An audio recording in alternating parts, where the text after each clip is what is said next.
Sharon est médecin à Dijon, installée avec son compagnon. Malheureusement, ils viennent de se séparer et Sharon veut quitter le cabinet pour s'installer en face. Est-elle soumise à une clause de non-réinstallation ou de non-concurrence?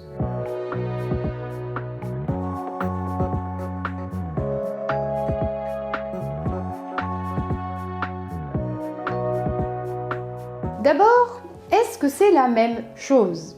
La clause de non-réinstallation ou la clause de non-concurrence? Oui, ça correspond à une même réalité, l'interdiction de faire concurrence à son contractant, la personne avec qui on a signé un contrat. On appelle cela une clause post-contractuelle, c'est-à-dire qui s'applique à l'expiration du contrat, à la fin du contrat. Il va falloir en déterminer les contours, notamment, elle doit être limitée dans le temps et dans l'espace. Et elle doit aussi être proportionnée aux intérêts en présence. Et ce sont des conditions cumulatives. Limitée dans le temps, ça veut dire que l'on doit définir dans le contrat la durée pendant laquelle la clause va s'appliquer. Limitée dans l'espace, c'est la zone géographique qui va être appliquée pendant cette durée. Par exemple, sur le type de clause qui est rédigé, vous imaginez bien qu'un périmètre ou un rayon de 15 km, ce n'est pas du tout la même chose. Ce qui me permet de vous alerter de nouveau sur la qualité de rédaction des contrats et aussi pensez bien à lire systématiquement tous les contrats que vous signez. Elle doit aussi être proportionnée aux intérêts légitimes en présence. Tout va dépendre de la zone dans laquelle cette clause doit s'adapter, de la spécialité dans laquelle cette clause doit s'adapter. S'installer à 10 km à Rodez ou à Paris, ce n'est pas du tout la même réalité. Le contexte est vraiment très important pour l'appréciation de la validité d'une clause de non-concurrence.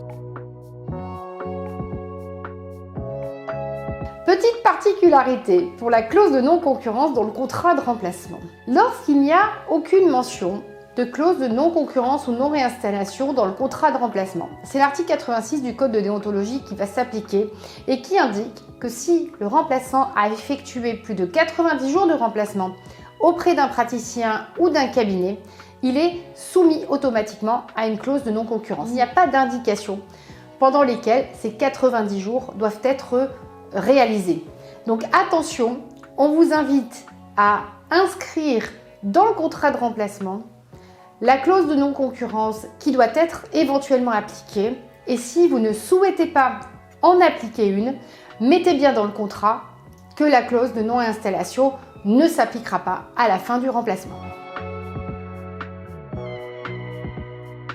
Vous savez que le praticien hospitalier peut avoir une activité libérale à hauteur de 20% de la durée totale de service hospitalier par semaine.